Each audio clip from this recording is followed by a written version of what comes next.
Kamis, tanggal 1 bulan 9, bentrokan di antara gerilyawan Muslim Syiah yang bersaing di kota Basra, Irak, telah menewaskan sedikitnya 30 orang, kata pejabat keamanan, saat kekerasan akibat krisis politik yang memburuk melanda bagian selatan negara itu.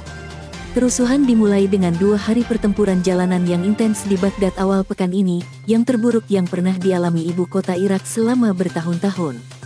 Krisis tersebut merupakan perebutan kekuasaan antara ulama Syiah yang kuat, Muqtada al-Sadr, dan sebagian besar partai dan kelompok paramiliter Syiah yang bersekutu dengan Iran. Kedua belah pihak telah mencoba untuk menggunakan kontrol mereka atas pembentukan pemerintahan baru sejak pemilihan pada bulan Oktober. Perjuangan dimulai dengan gerakan politik di parlemen dan peradilan, turun ke jalan ketika Sadr menarik diri dari proses politik dan melakukan protes selama musim panas, dan kemudian berubah menjadi kekerasan pada akhir Agustus. Ia telah meninggalkan Irak, yang terhuyung-huyung akibat perang bertahun-tahun, sanksi, perselisihan sipil dan korupsi, tanpa pemerintahan, untuk periode terlama sejak invasi AS tahun 2003 yang menggulingkan pemimpin Sunni Saddam Hussein. Kekerasan telah berpusat di Baghdad dan selatan, daerah yang didominasi oleh mayoritas Syiah Irak yang telah memerintah negara itu sejak rezim Saddam disingkirkan. Situasi keamanan di Basra sangat buruk, dan bisa meningkat, kata salah satu pejabat keamanan. Dia berbicara dengan syarat anonim karena dia tidak berwenang memberikan pernyataan kepada media.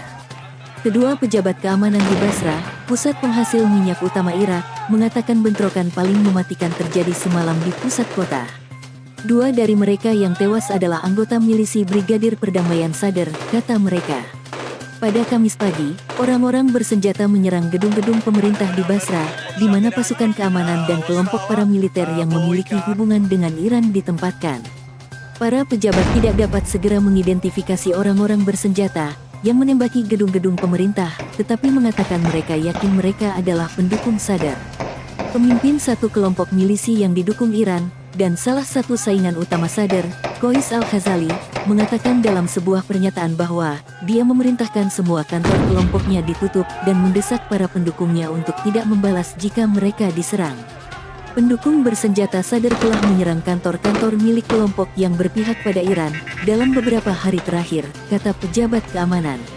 Di kota selatan Nasiriyah, para pengikutnya menyerbu markas paramiliter lokal yang memiliki hubungan dengan Iran dan menyita mobil dan senjata, menurut Sadris dan pejabat keamanan yang bersekutu dengan Iran di kota itu.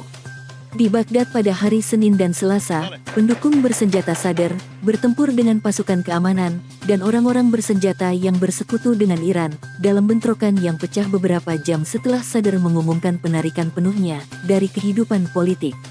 Setelah pengumuman Sadr, para pengikutnya, yang sampai saat itu melakukan aksi duduk damai di parlemen, mulai menyerbu gedung-gedung pemerintah lainnya dan ditembak. Milisinya membalas dan bentrokan dimulai. Sadr menyerukan ketenangan di Baghdad pada hari Selasa, dan kekerasan segera mereda. Namun hambatan untuk perdamaian tetap ada. Sadr menyerukan pembubaran parlemen dan pemilihan umum baru, dan beberapa saingannya bersikeras pada pembentukan pemerintahan. وين بالورق